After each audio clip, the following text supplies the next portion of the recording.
The days are longer, the calendar is filling up, and I want to feel as good as this beautiful summer weather. That's why I've been loving Groons. It's one daily pack of gummies that covers my greens, vitamins, and minerals, and even has 6 grams of prebiotic fiber. So I don't need to juggle a complicated wellness routine on top of everything else. They taste amazing. They're easy to toss in my bag on the go. Plus, they're vegan, gluten-free, and HSA, FSA eligible for reimbursement. Save up to 52% off with promo code podcast at gruns.co. That's code podcast at gruns.co.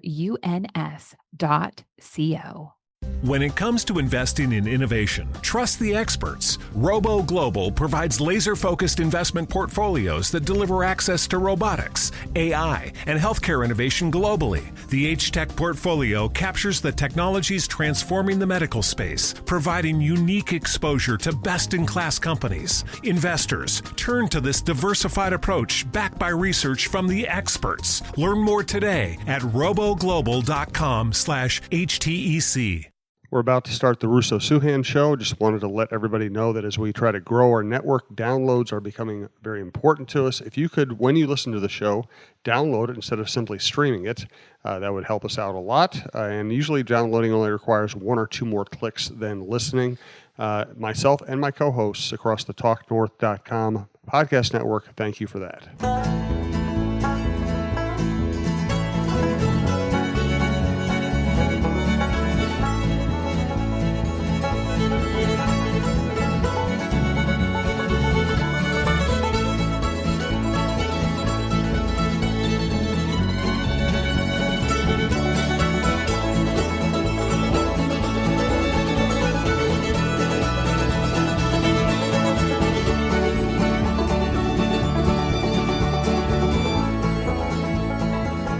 Welcome back to the Russo-Souhan Show, Michael.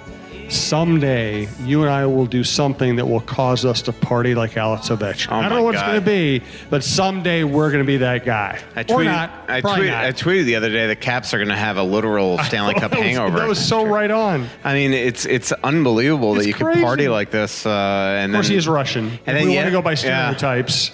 And then, but normally Russians drink vodka. Maybe he's doing both. But every time I see him, it's beer. He's swimming in public fountains. But I was reading Isabel, the Washington Post writer's tweet the other day. Yesterday, they like they always do. They try to, limit his access, and they, we've seen enough of him. And he talked for 10 minutes, and he goes, and he talked for another 24 after admonishing the PR person, saying, "No, I'm not done yet." That's pretty cool of him as a captain to kind of, end of the year do a 24-minute or according to 34-minute talk. So it's been unbelievable watching them. It shows everything about Ovi and how much this really does mean to him, and it's. I think sometimes these Russians in particular get this perception that they just don't care or they're all about themselves, but he's proven right now that that's clearly not the case. I actually have a follow-up question on Ovechkin. I do want to introduce you to the show and the program. This is the Russo-Souhan Show. It's our hockey show on TalkNorth.com. As I've said on the other shows, as we start talking to national advertisers, national advertising aggregators, they really value downloads over just simple listens. If you get a chance to make the extra click or two to download the show before you listen, that would be a great benefit to the network. We appreciate it. Thanks to Twill in the Dining Galleria. I was there today. I picked up some stuff. Yeah, what's in that bag there? I'll show you later when we talk more about Twill. Fixologyrepair.com and Tony Hoaglund, your State Farm agent in Champlin. We appreciate the sponsors. If you'd like to sponsor the program, email me, jsouhan47@gmail.com. Actually, had a couple people email me this week about this show. So the network is growing. We appreciate everybody who's listened all along and all of our new listeners. With Ovechkin, did the championship occur because he changed, or did the championship occur because things changed around him? Well, I think both. I mean, again, during these 14 years, they didn't have Kuznetsov playing the way that he is. And obviously, I think they're a tougher team. You had Tom Wilson on the top line. You had Brooks Orpik. Yeah, Oshie playing like a beast. It's funny. I see all these people talking about how they had their least talented team in years, and I'm just like, I'm looking at the roster. I'm like, what are you talking about? I think they're a balanced, very skilled, talented, well balanced, as I said, team. So, but I mean, again, you talk to people like Bruce Boudreau, and I think you don't even need Coach Boudreau to say this. Just watch him with your own eyes. He was playing different than he's ever played before. Hard. He's always somebody that's going to hit you like a freight train, but absolutely just different in terms of playing hard and things like that. Playing great defensively, motoring to the ice. It's just been unbelievable watching him go to the bench and crash in the net and all the things that he does. And what's going to happen with Trotz as we do this show on Thursday afternoon? Is there any more insight into where there really isn't? There hasn't been any conversation that I know of between the two, and a lot of people think that he's going to put up a big middle finger to Brian McClellan. I think that McClellan was extended earlier this season. The assistants have been extended as well, and they left Trotz out hanging. So there's a lot of people thinking that, especially with the Islanders suddenly having a job opening, that Trotz would go there and make $4 or $5 million as a coach and become a huge free agent and try to fix that team defensively. And that's really all the Islanders miss, that and a goalie, is somebody to put some defensive acumen onto that team. And you saw that he was able to do that with Washington in the last several years. What else did you learn this postseason that might inform the Wild's plans? Well, I don't know. If it works that way, and it might not. I mean, I think talk radio question. Yeah, I mean, somebody asked me a similar question on my mailbag today, and my thing is there's no way to copycat these teams in the postseason. The Wild have a long way to go, though, to play like these teams 4 rounds in, hard, great goaltending, fast. And then superstar potential. They don't have those guys, and we see it every year. I mean, against Chicago a couple of years ago, they didn't get a lead. They just could not score in that series. If they could have easily beaten the Blackhawks that year. This year, same thing. I mean, their big guys didn't perform, didn't produce. So I just think that it's one of those things where it's not an easy fix. You just can't magically wake up and play as in sync as Vegas did and as fast as Vegas did. You can't just magically wake up and be as skilled and talented and star potential as Washington. So, but I think what it's going to show Fenton is this team has a long way to go. They have to get better up the middle. They got to get more physical on the back end, and they need to start scoring. Any more general sense of Fenton, how he might operate, what kind of a guy he's going to be in a leadership role?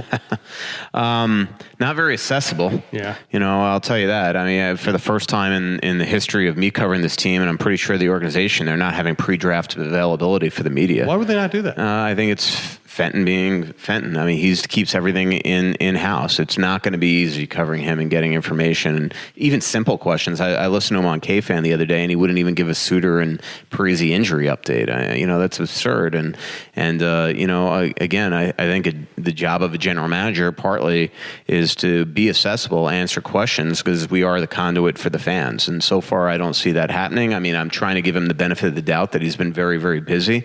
He is the guy that stood in front of the backdrop when we talked to him after his press conference and that press scrum to say anytime you ever need anything, don't hesitate. And yet he's been very difficult to get since he's been the GM. So I'm trying to give him the benefit of the doubt that he's beyond busy. I mean, it is unbelievable the amount of things that he's got going on and how accelerated this process is. Plus, he's trying to move his entire life here to Minnesota. So I get that.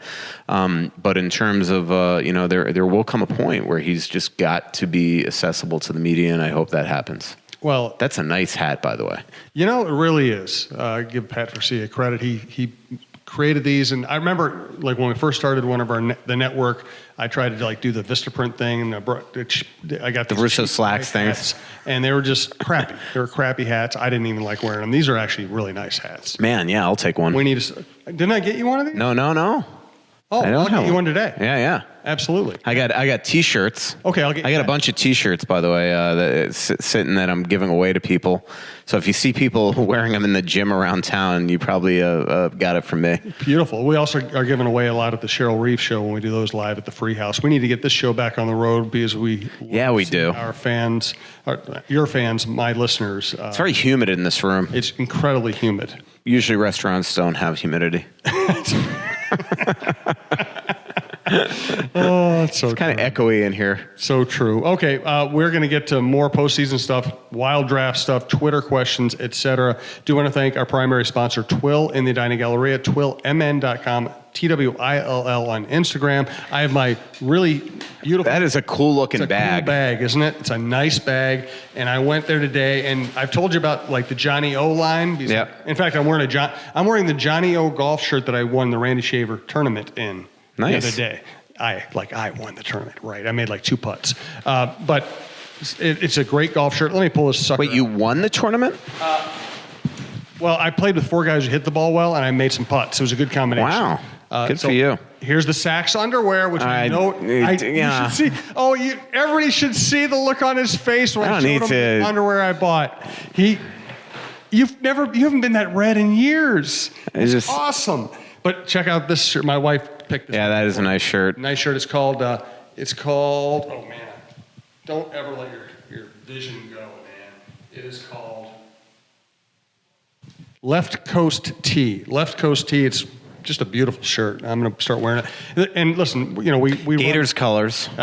I guess that's kind of. It's more gray than blue. Okay, it looks blue and orange from over here. I've never worn either of these colors. It's humid in here, echoey, and the lighting's bad. That's why we gotta get to a restaurant stat. But the thing I like about Twill is like my wife and I spent about an hour in the shop this morning. There's just no I hate shopping. I especially hate clothes shopping because you know the deal. You walk in, somebody jumps on you, they lie to you until you look good and everything. I don't look good in anything, so don't lie to me. I know I don't look good. I'm just trying to look better. Scott's always hanging around there. They had the World Cup on today. There's always sports on TV. It's laid back. They don't pay by commission, so their salespeople are just there to answer your questions. They're not going to jump you, and they have great clothes. I'm wearing my Johnny O shirt. I just bought the Left Coast T-shirt. I wore their Peter Millar stuff, their Barber stuff. Look at you knowing all this fashion stuff. I actually have gone out and bought stuff with my own money, so I investigate it, and my wife tells me what I should buy. And let me show this. Here's the underwear again, Michael, if you just want to turn red. No, I don't need to see that. It's actually the most comfortable underwear I've ever worn. I swear to God. This is just beyond too much information. People don't want to hear about your underwear. You're right. We'll stop there. Yeah, but... Hold it. You got to pause so we actually run the Twill ad now. Okay. Hi, I'm Stacy Souhan. I love Twill, Scott Dayton's shop in the Edina Galleria. Twill takes the stress out of shopping by offering updated traditional fashion. I know that if Jim goes in there shopping alone, I will like what he buys, whether it's pajamas, flannel shirts, or suits. I plan to recommend Twill to my daughter when she has to buy wedding party gifts and attire. Twill in the Edina Galleria will bring your fashion game to a championship level. Okay. I forgot what I wanted to say during the ad. We need to get. But it was something about Twill. We need to get you out there. Yeah. I was going to say, and Scott Dayton's a hockey guy, so that's why we really like him. A guy who is a big Russo fan, and we'll be having more. You know what I like about most clothes stores? Skinny mirrors. Those things are awesome. Yeah, they make me look like I weigh like 12 pounds. Yeah, nice bragging. I'm not. I'm too skinny. I'm too skinny. I know it. We have a stats guy on our site, an analytics guy, Derek Peterson, who the other day tweeted The Athletic were giving away T-shirts, and he wrote back, "I'll take a medium," and I almost wrote back, "Stop bragging." We don't need to know we don't need to know your size if you're that small. Ticks me off, people that wear mediums. So my daughter is a big Washington Capitals fan. She and her husband have season tickets. They went to all the games.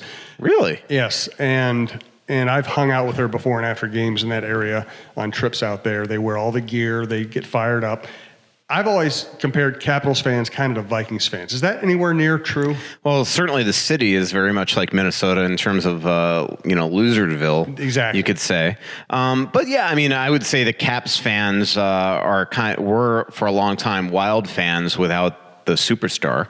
Although the Caps did go to the Stanley Cup final in '98, but they had been around forever and hadn't won. And I think Wild fans are starting to get that way right now. There's only a handful of teams in the league that have not been to a Stanley Cup final, and Minnesota's one of them. And so I think that when you see the fun that the fans had, how passionate they were, and then the way that this team was, you can't help but wonder, what this market would be like post Stanley Cup at a parade like that. What it would be like, it'd be unbelievable. And I do think it's, this is the type of thing that you hope really motivates players, helps motivate the staff, because the money is being spent. I mean, Wild are a cap team. Mm-hmm. Craig has invested a lot of money into this organization, and the guy wants to win as much as the fans.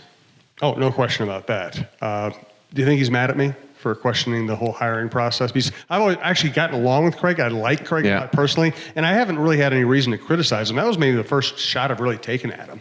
Yeah. If he is mad at you, I haven't heard. Too bad. Well, in other words, he's not reading me. That's even worse. As a columnist, it's almost worse when they're not mad at you. It means they're not paying attention. But I like Craig. I wasn't the poor guy right now, I think he's just still trying to, I don't know if you read the story that I wrote, but he's going to be without his hip for 2 months. I know. So he's essentially kind of bedridden right now. So, I have not bothered him. I've tried not to bother him since the hiring. Yeah, he's a good-hearted guy, and I'd like to see him have success at some point here. Do you want to talk draft? Sure. I'm sure that we have questions. Actually, you know what I was just doing all morning? I was watching the U.S. Open. Me too. Man, what a windy day there, but beautiful. I can't. Bogey. Yeah, I can't even imagine. Well, also, who was it? Spieth started with a triple bogey. Started off. Or he had bogeyed and then 3-0. Yeah. I tweeted at Garrett Rank, who's the NHL referee, who I've gone. Speaking of clothes shopping, I went fashion mall shopping with him once this season down in Phoenix.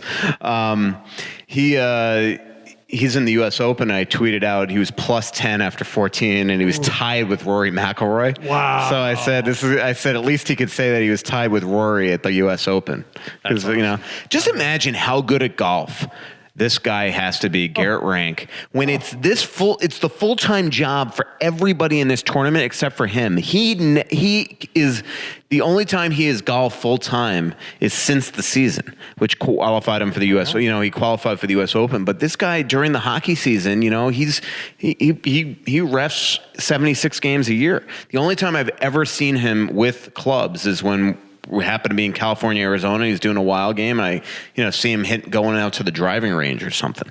It's absolutely nuts. Absolutely good guy. He did a bunch of Wild games this year. I remember seeing him in Philly. He did one game here. I played darts with him at a local bar because our buddy Drew McCain is buddies with him. They're like really close. So Drew, when he's in town, this might have actually been 2 seasons ago, played darts with him and LaPanta and Drew. Good guy, Garrett Rank, rooting for him. Can you imagine if he was a full-time golfer, how good he'd be? I know. It was like, I did the piece on Sammy Schmitz a couple of years ago, and it covered him before and during the Masters. And for somebody who has a full-time job to find the time to be that good at a game, and we're talking about Tiger and Spieth making triple bogeys early in their rounds.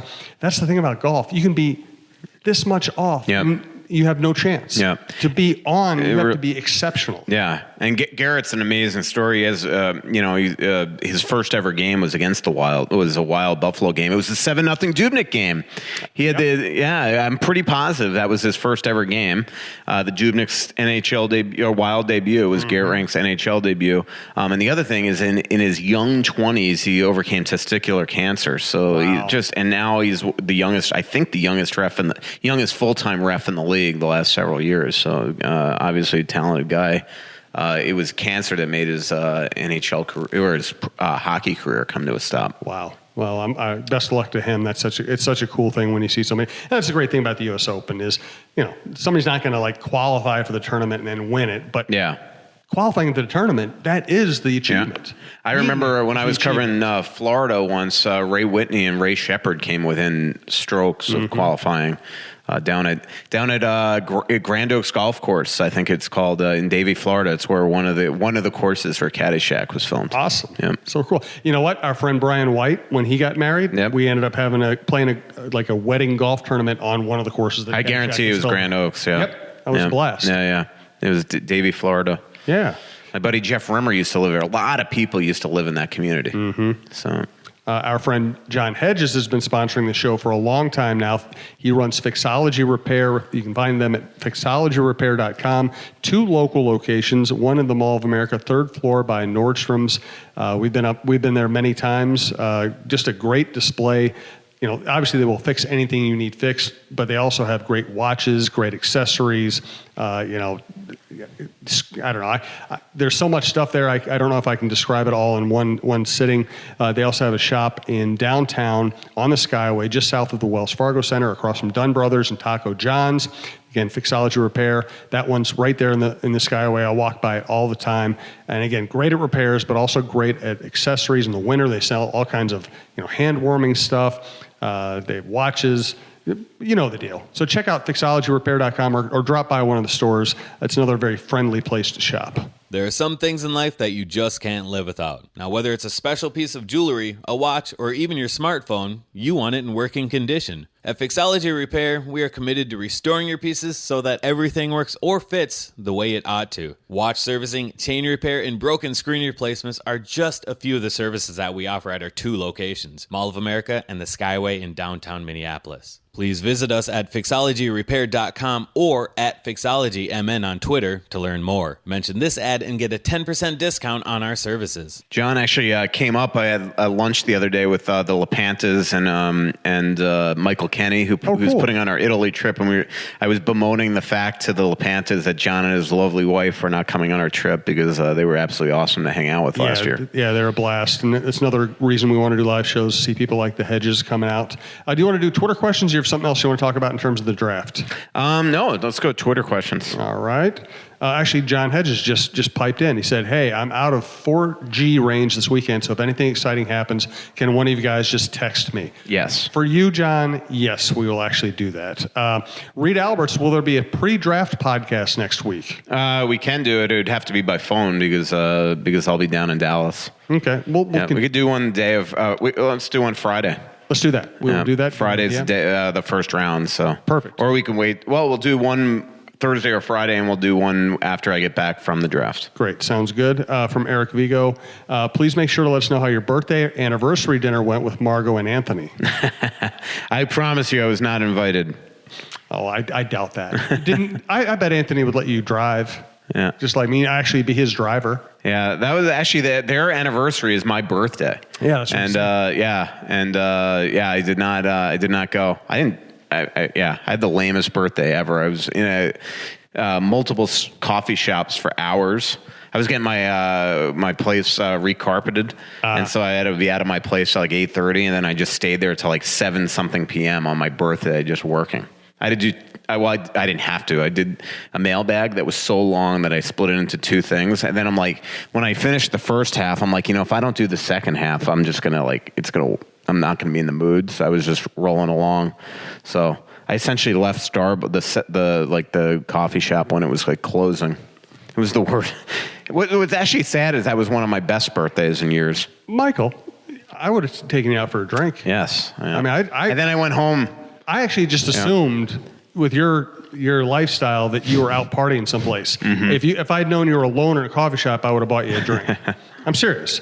From Todd, our old friend. Hey guys, still loving the cast. What is the confidence level in Staylock to win above 500 in 20 to 25? To win more than half of his games, and he has to play 20 to 25 games. No, that's a good question. We actually probably should have done this podcast Monday because I have a feeling I'm going to learn a lot more tomorrow than next day about just what's going on with the team. But I have heard that he is at least I don't think it's a priority, but I do think that that it wouldn't be something that they wouldn't mind upgrading the goaltender position. And I'm not saying upgrading in a standpoint where it's like attacking Alex, but I think that they'd love to improve the goaltending position. And obviously, if you're going to improve that position, Dubnyk's almost certainly here to stay. Because again, he's got I wrote this earlier this week or maybe last week that he's got the type of no trade that I think he lists 8 teams that he can, I can't remember if it's 8 teams that he either can't go to or can go to, but he's not smart. What he's going to do is if he doesn't want to go somewhere, he's going to look at those places that need goalies and put them on the no trade portion. So he controls his own destiny, even though that's why modified no trades for goalies are the perfect way to do it. Like, these agents, these teams think that they're getting one on these goalies by having these modified no trades. But the agents know that if you allow the goalie every year to change the teams, that the goalie is going to control where he can or cannot go by putting obviously, what's an example? Washington. There's no way he's going to be traded to Washington, so that would be on a trade list. Let's say if you're Devin Dubnyk. So if all that makes sense. So again, what I'm saying is that the only way to improve goaltending, it would be to probably go after the backup position. So if there's somebody out there, I got to look up Carter Hutton's contract status, because Carter Hutton is somebody that I know that he really, really likes. Fenton. So if he's available, all of a sudden maybe you do move it. And again, Alex has the type of contract that you don't even have to trade him. I think he makes $650 on a one-way. If the Wild have to bury that in the minors, they just do it.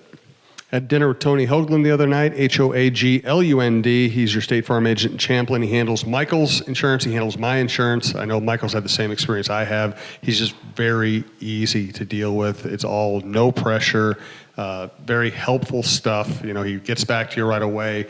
I use his app all the time. You can print stuff right off the app. You can get questions answered on the app. His staff is great.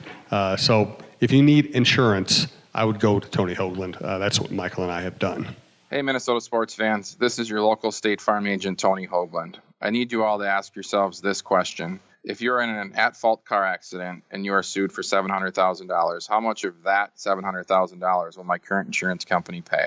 If you are unsure or can't answer all $700,000, you need to give us a call. State Farm has been number one in car insurance since World War II and number one in homeowners insurance since 1964. For a no-obligation review of your current policies, call us at 763-421-4900 or check out our website at www.champlininsurance.com.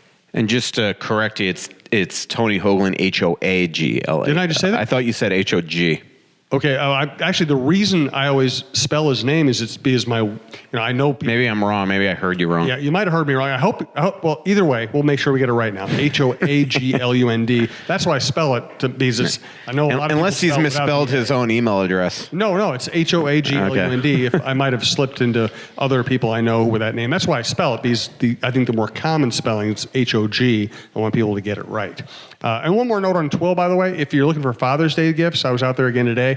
They have really cool head covers, like these stitch sewn head covers that you see a lot of the pros use. They have a garment bag that folds up into a duffel bag that has like places for you to put your shoes and stuff. What's funny that you said that? I liked that on his Instagram the other day because I want to get it. Oh yeah, it's awesome. Yeah. I mean, that would be perfect for me to travel. Absolutely. Yeah. And it's really high quality stuff. I really like that. And they have watches, they have cufflinks, they have all kinds of stuff, golf shirts, dressier shorts.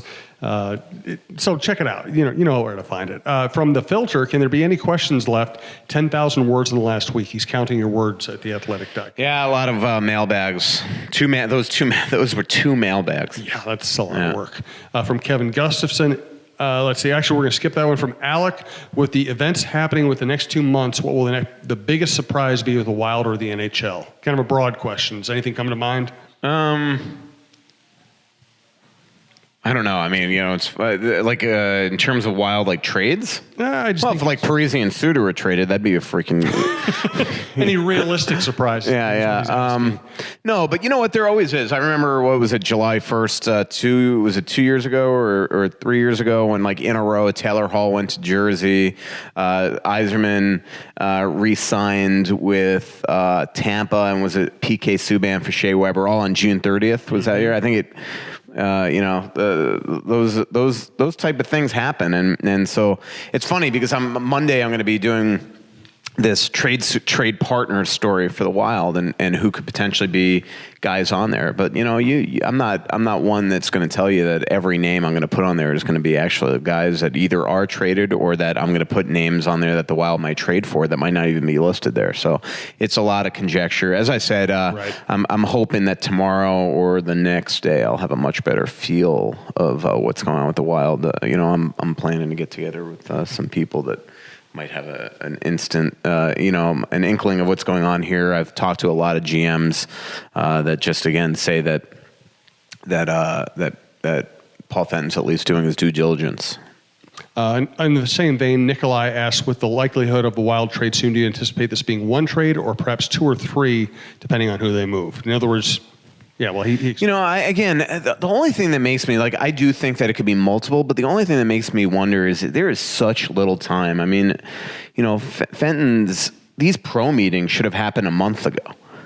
More than that, it should happen 6 weeks ago. So last week is a week that Paul, probably in a normal situation, would have been, really pounding the pavement, making moves or trying to make moves and things like this. And I mean, it's funny. This is going to sound really ludicrous, but just think about when you make a fantasy move. Right now I'm having a real tough time, people. I am contemplating trading Philip Grubauer and Mark Scheifele and maybe even Nick Leddy in this deal. It's very controversial in my fantasy league. Minnesotans will hate you if you trade Nick Leddy. And right now, I'm agonizing over a fantasy deal. Just imagine the type of thing that Fenton's dealing with. And when you, if you're Paul Fenton, and say you have a chance to trade Niederreiter, or you have a chance to trade Dumba, but you trade Dumba to that team for this, these type of pieces, but that affects now 15 other things that you might want to be doing. So this is not easy. And to ask him to accelerate the process, I mean, it might be more prudent for him to wait till later in the summer. But the problem is if you wait till later in the summer, you might strike out on being able to do something because after July 1st, these teams spend their cap money. So if you don't make your moves now around the draft, you might not be able to make moves for essentially a year because teams cap out. I don't envy him. And so again, it might be more prudent to tinker, to make one move that's significant and then see what transpires either the rest of the summer or going into next year. Because the one thing is you got to get it right. If you're trading Matt Dumba, you better get that freaking right. Because he's the type of guy that one of those guys that could be a three-piece type of person. So, same thing with Brodin. You better know that Suter's going to be able to play, or if you traded Brodin, if Suter isn't going to play, that you're going to be able to replace some insurance there by going out and getting another left shot D. So, this is not a simple fix. As simple as I want to make 3 moves next week. It can't be that simple. So. But I could see multiple pieces. I'd be shocked, let's put it this way, if one of the big guys is not moved in the next, before July 1st. Let's put it that way. Interesting. Another good question from Nikolai.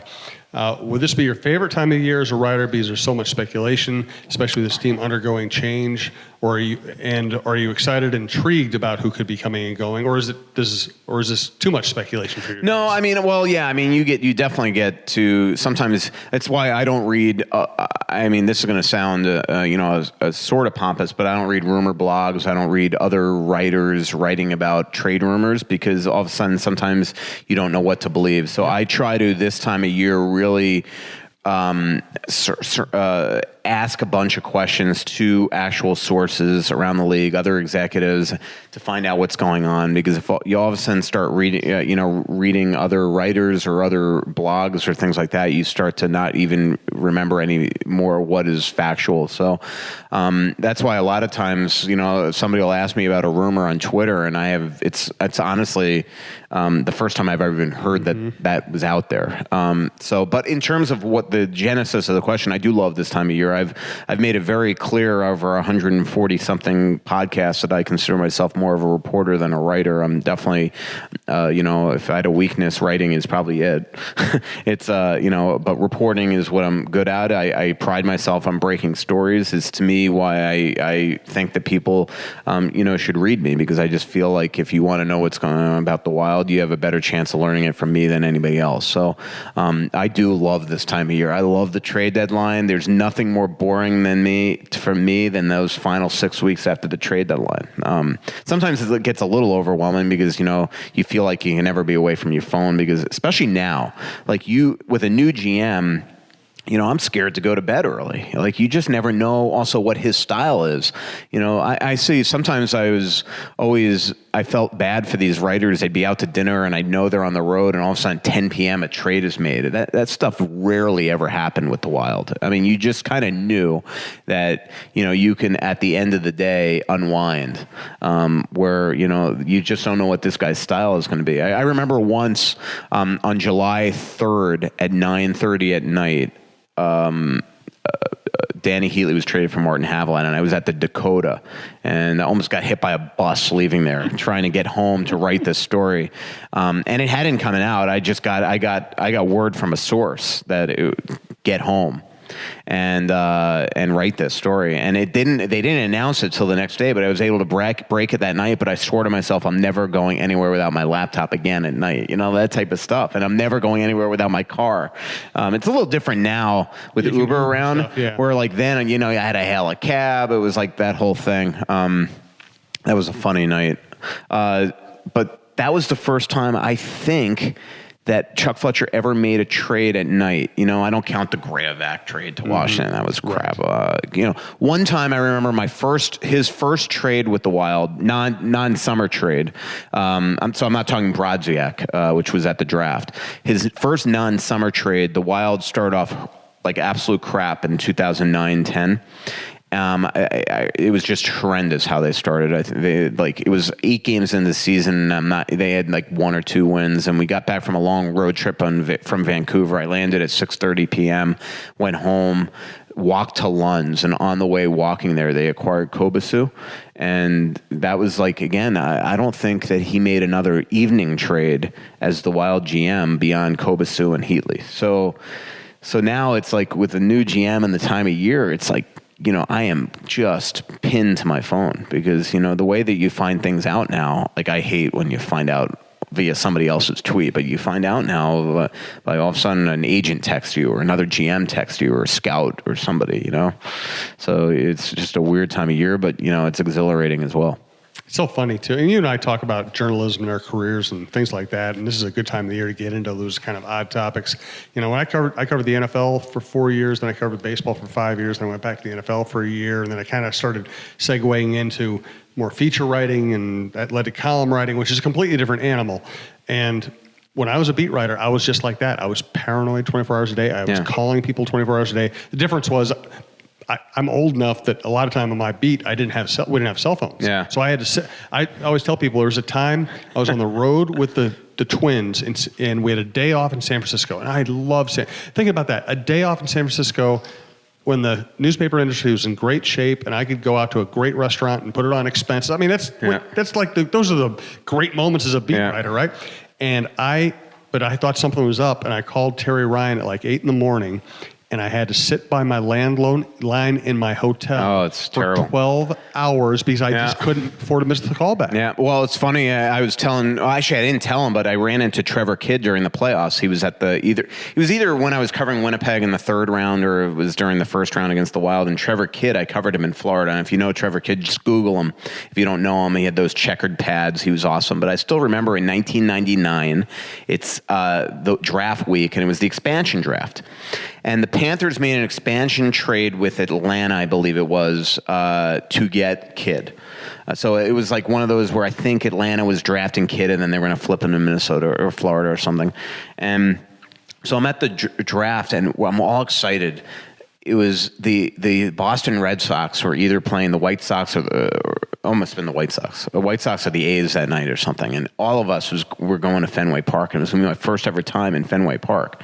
And all of a sudden, I'm leaving my hotel room and the phone rings, and it's the PR guy. He goes, "Hey, we just acquired Trevor Kidd."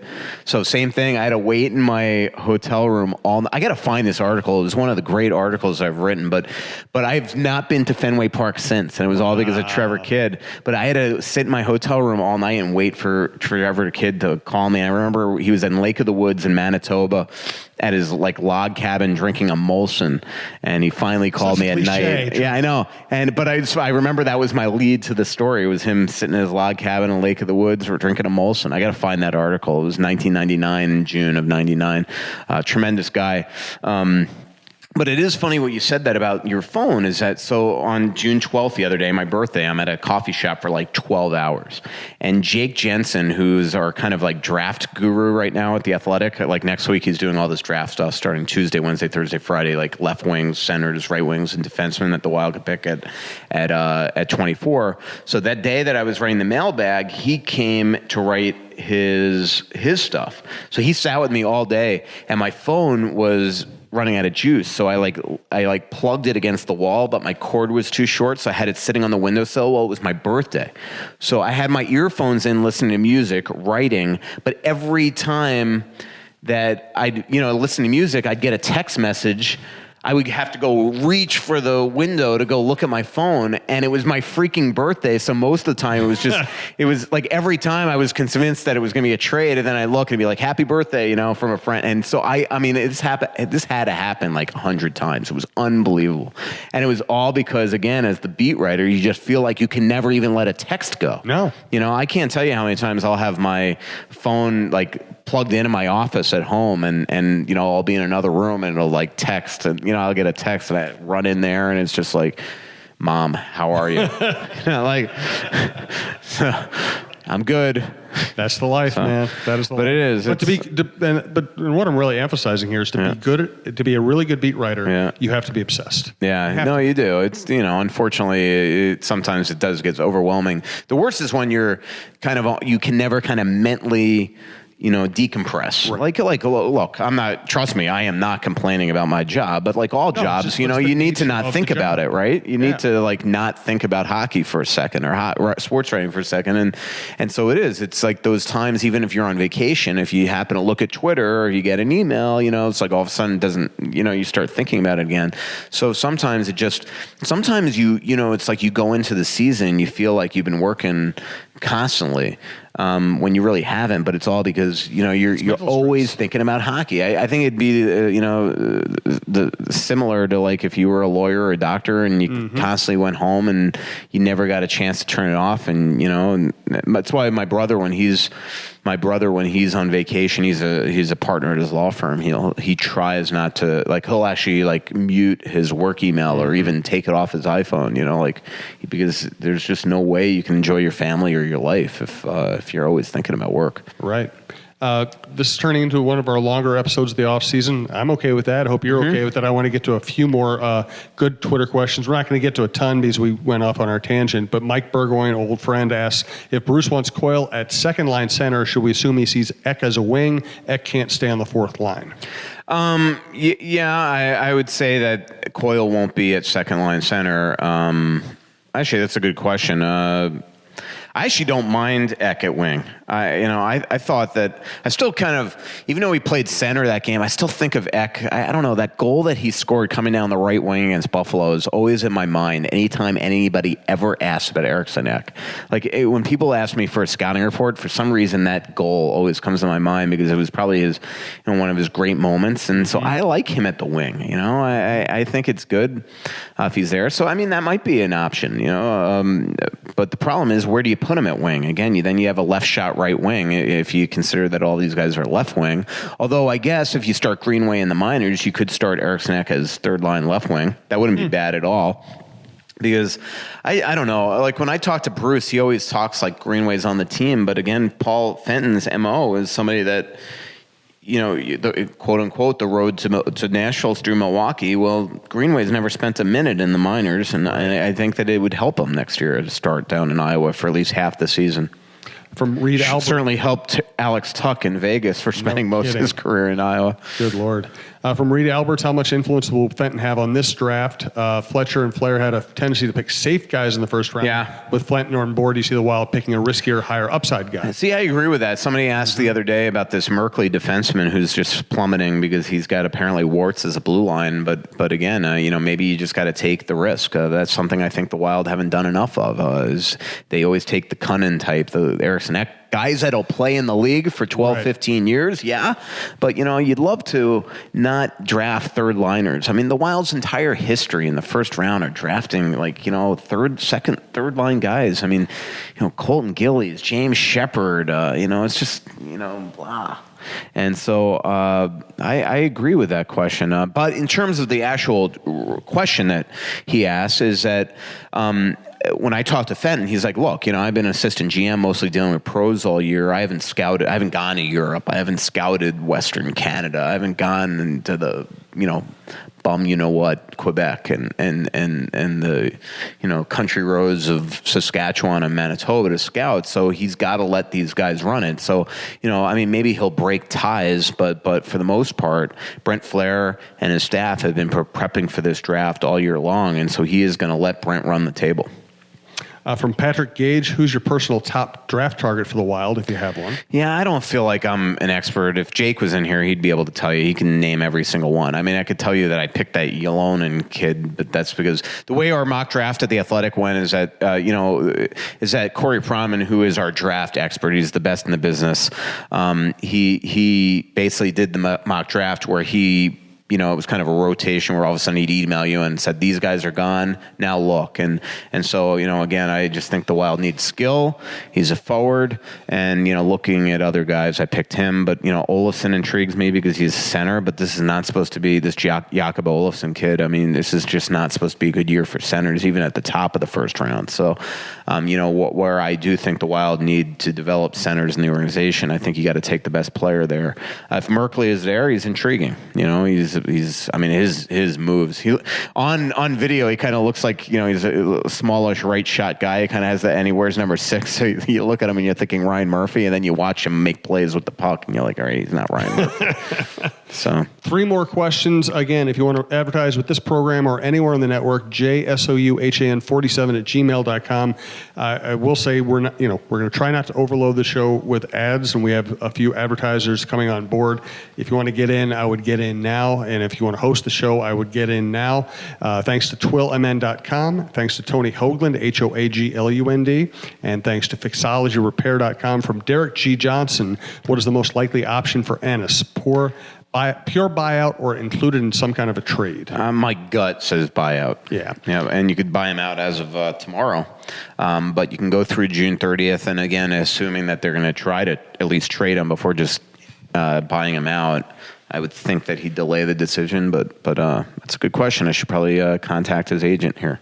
From Philip Kallenberg, now that he's established himself in the league as a premier passer, is there value in exploring Granlund back to center, which would open options for what Fenton could bring trade-wise, or is it best just to leave well enough alone? Well, I think so. I talked to somebody asked me about Kessel the other day, and if you trade for Kessel, and I said, and I kind of alluded to the fact to me, if you're a trade for Kessel, you better move Granlund back to center, because otherwise Kessel will freaking jump off the XL Energy Center if he's playing next to another center. I mean, you need a guy, if you're going to trade for Kessel, whether you acquire him or you have him internally, that's going to be able to distribute the puck. And that, by the way, I don't think the Wild are training for Kessel. I know Ryan Suter would be a proponent of it, but I just don't get the impression Fenton is. It would be incredibly expensive asset-wise and everything like that. So I just don't see it happening. But that would be the only way that I would ever consider it, is if all of a sudden you have a right winger that they acquire that you're going to waste him if you don't have somebody putting him in incredible shooting positions. Then I would absolutely put Granlund at center. If you like the podcast, please patronize our sponsors. Thanks to everybody who listens. Last Twitter question from Russo Slacks. Jim reads my questions, but you never answer them, Michael. What gives? Pretty little city built on a hillside. Music in the bars and fire in the sky. We went to the beach and it was covered in ice. used to call it home. So much coming out, there's nothing going in. I know that you feel like you're never gonna win. Oh, but the world won't forgive a winner. From the kids to Aunt Sue. Keep your whole family connected on all their devices with crowd-pleasing gig-speed internet from Xfinity. Now that's simple, easy, awesome. Learn more about gig-speed internet or other popular plans, now with even more speed. Enjoy faster downloads and a better streaming experience today. Go to Xfinity.com, call 1-800-XFINITY, or visit an Xfinity store for a great offer. Restrictions apply. Actual speeds vary and not guaranteed. From the kids to Aunt Sue. Keep your whole family connected on all their devices with crowd-pleasing gig-speed internet from Xfinity. Now that's simple, easy, awesome. Go online, call 1-800-XFINITY, or visit today. Restrictions apply. Actual speeds vary and not guaranteed.